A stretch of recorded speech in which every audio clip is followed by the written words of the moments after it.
With more homes hitting the market, some sellers are having to be a little more flexible to get deals done. That's where concessions come in.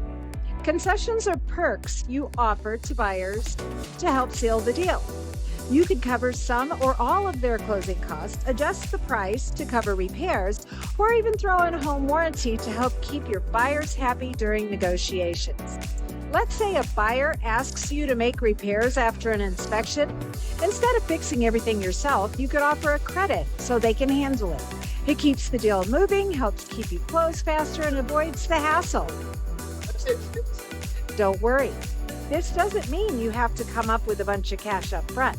It gets subtracted from your profits at closing. Of course, it's important to have an agent to help you decide which levers to pull and which ones really aren't worth it for you.